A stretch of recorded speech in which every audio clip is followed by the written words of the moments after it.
Hello, everybody. My name is Karen Spruyt, and today I will talk to you about sleep.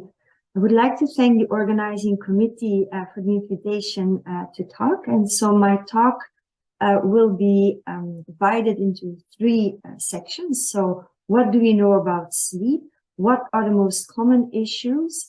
And what can be done and who to consult?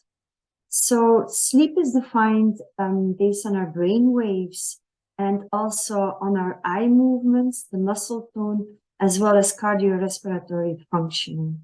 So based on these brain waves and these functions, we can divide sleep into stage N1, stage N2, and stage N3, or what we call the non-REM sleep, so the non-rapid eye movement sleep, which is characterized by slow eye movements, a reduced muscle tone, and slow and regular cardiorespiratory functioning.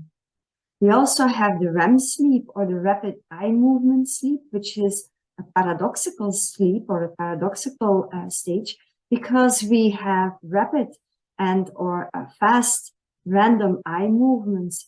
We have an absent muscle tone, and we have fast and irregular cardiorespiratory function. So, but this structure is creating or is maturing, is developing throughout our childhood.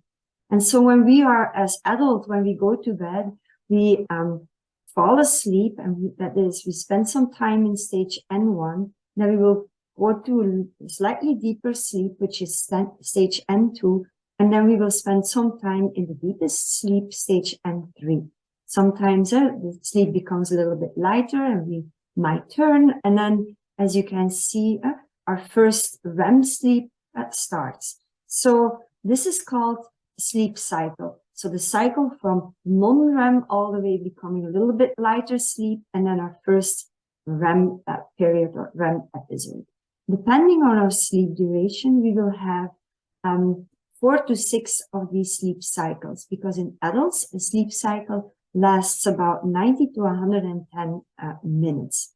Now, when we are born, this sleep cycling is much faster. It's around 50 to 60 minutes. And also the characteristics of stage N, stage 2, stage 3 are not as developed or not as characterized as we would see it in adults. So we talk about the quiet sleep, which will later on develop, will become the non-REM sleep. Will show these characteristics of stage N1, 2, and 3.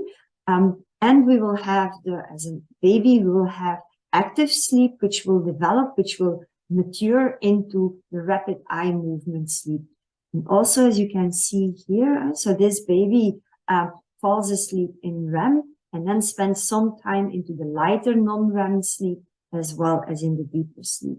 So around 3 months, this sleep structure starts to have more of the characteristics as we can see it in adults. And some of the characteristics, the physiological characteristics, are even at the age of 6, 7 months really clear on the polysomnography or on our sleep study. So as a child, what is also interesting to see is that it spends a lot of its first period of its sleep into this deeper non-REM sleep, whereas towards the end of its sleep, the child will spend more into the REM sleep. So the proportionally will spend more time in REM sleep. But also at old age, this sleep structure will still change. So this structure of sleep, or this characteristics of sleep through our lifespan, changes. And so as an adult, we spend about, of our sleep duration, total sleep duration, about 20% into the REM sleep and around 80% into the non-REM sleep.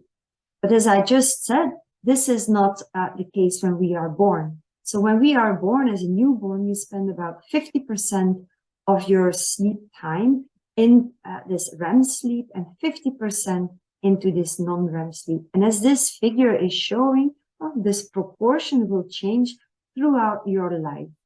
It will change, and so it will determine your sleep, your quality of sleep.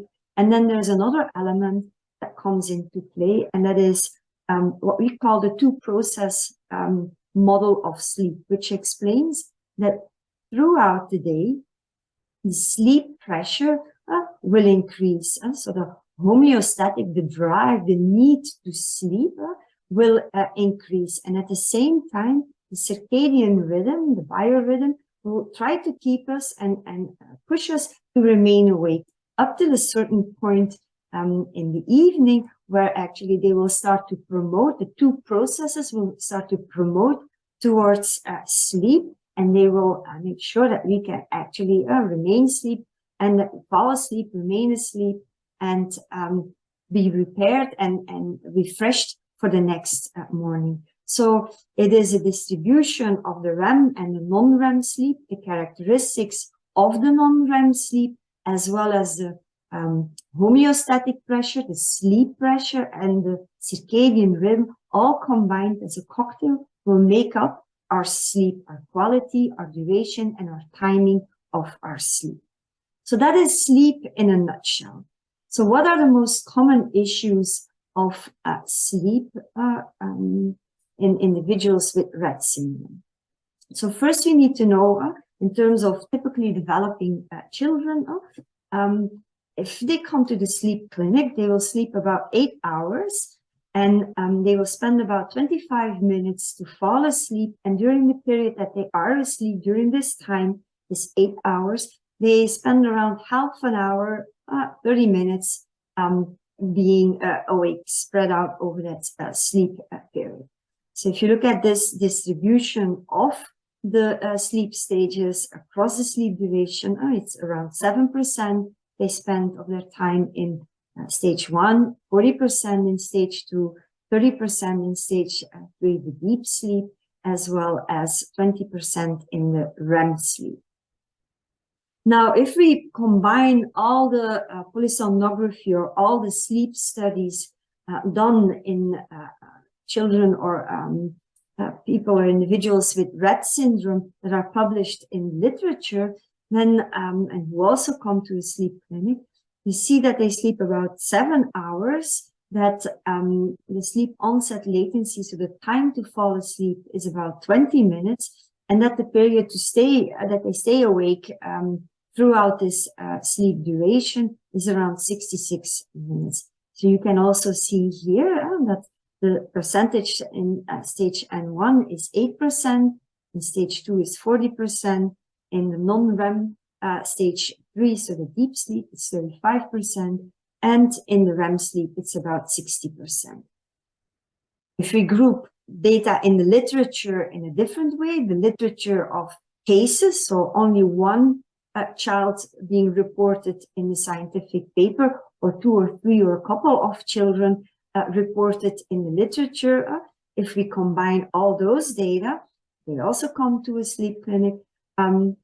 They sleep about 7 hours. The sleep onset latency, so the time to fall asleep, is around 23 minutes. And you can see in these cases, the sleep after sleep, the wake after sleep onset is much longer. It's 190 minutes almost. And what you can see again in the distribution of the sleep, proportional sleep stages, it's 41% in stage 3 and 14%, almost 15% in the REM sleep. Then we go into those only affected by the MECP2 characteristic or group based on this genotype. So here you see the sleep duration is 8.6 hours in the sleep clinic, the time to fall asleep around 17 minutes, the wake after sleep onset about 82 minutes, and then you see again the distribution for the stage N3 and also for the REM sleep. Now, in the literature, we also see that the cases or the reports are on children or on adults that come to the sleep clinic because of sleep disordered breathing. So we split the results into those without sleep disordered breathing, because sleep disordered breathing is affecting the structure of sleep, the quality of sleep. And so these individuals slept around 9 hours, took about 20 minutes to fall asleep, and 83 minutes wake after sleep onset. And you can see here that the sleep proportion again of stage N1, stage N2, stage N3, and then of the REM sleep. Now, what is interesting, as I just said, a large proportion of individuals with Rett syndrome have sleep disordered breathing. You can see the severe sleep disordered breathing in childhood is almost 40% of them suffer sleep disordered breathing. So if you look at the sleep structure of these individuals, they sleep around 7.9 hours. It took 12 minutes to fall asleep, but they had a huge sleep need. So the pressure was clearly there. And then you have 93 minutes of wake during the sleep period. And you can see that stage N2, so the lighter non-REM sleep, is 34%, as well as the stage N3 is 44.5%. And then you have 14% in REM sleep. So if we compare that statistically to these typically developing children, then we can conclude that individuals with Rett syndrome spend much more time awake during this sleep period. So fragmented awakenings during the night, during the sleep period, that the spending time in the stage N1 is slightly longer than in typically developing, that they spend much more time in the deep sleep, and that this REM sleep is also significantly shorter. So if I now show those structures, those hypnograms of individuals with Rett syndrome, you actually see here that for this girl, it took a long time to fall asleep. And you can see immediately here that she spent a lot of time awake during this sleep recording, during this sleep period, and not that many hours or not that much time in the non-REM sleep. The second one has much more in the non-REM deep sleep and some periods of REM sleep, whereas the other one had a lot of fragmented sleep, a lot of short awakenings in contrast to the top one. So what we can see, and as a complaint, you might come with, okay, my child, my girl with Rett syndrome has difficulties falling asleep, has difficulties maintaining sleep, and as a consequence of this poor sleep, may show more sleepiness, somnolence during the daytime. So what can be done and who to consult? So if there is a sleep complaint, all sleep experts will first try to figure out what is a sleep duration. So how much time does this person spend to sleep? What is the sleep quality? Are there certain sleep behaviors? Are there certain sleep elements, issues that we need to know? Like, is there snoring? Is there difficulties for breathing? Is there teeth grinding? And then we will also ask about, apart from what the sleep is, how does this relate to daytime functioning? So how sleepy are they during the daytime? Are they more moody? Are they more irritable? And what we also will look for is when the sleep falls, so the timing of sleep in our 24-hour rhythm, because all combined makes that cocktail, as I just showed on one of the previous slides. So when you come with a sleep complaint, it is ideal that you first have kept a little bit of a diary, around 2 weeks, where you make a note of the bedtime, the rise time, the number of wakings, how long the wakings were, certain behaviors or certain things that you notice or you observe, and you can write it down in that diary.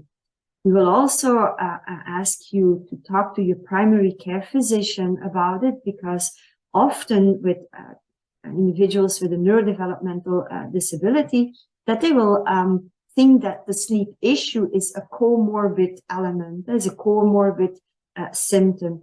But first of all, if that is the case, we need to consider and discuss this and talk about potential management. Sometimes, like sleep disordered breathing, it could be that by treating the sleep disordered breathing, the quality of sleep will improve, and also the daytime symptoms will disappear. So first, talk with your primary care physician, talk to the treating physician, talk to the multidisciplinary team, and discuss the current pharmacological treatment, discuss the medications the child is currently on. What we will also recommend is that there is a medical checkup, and the medical checkup for example, iron deficiency, because it can be associated to certain sleep disorders. Now, the first line treatment for any sleep disorders, and primarily for those with insomnia, with difficulties falling asleep, difficulties maintaining sleep, and difficulties with waking up too early, our first line approach is sleep hygiene and behavioral treatments or behavioral approaches. So having a regular bedtime, making sure that the bedroom is quiet, is dark, is relaxing, comfortable temperature, comfortable bedding, positive routines to go to bed, and then daytime activities that promote optimal sleep. Keep a bed, keep the bedroom for sleep.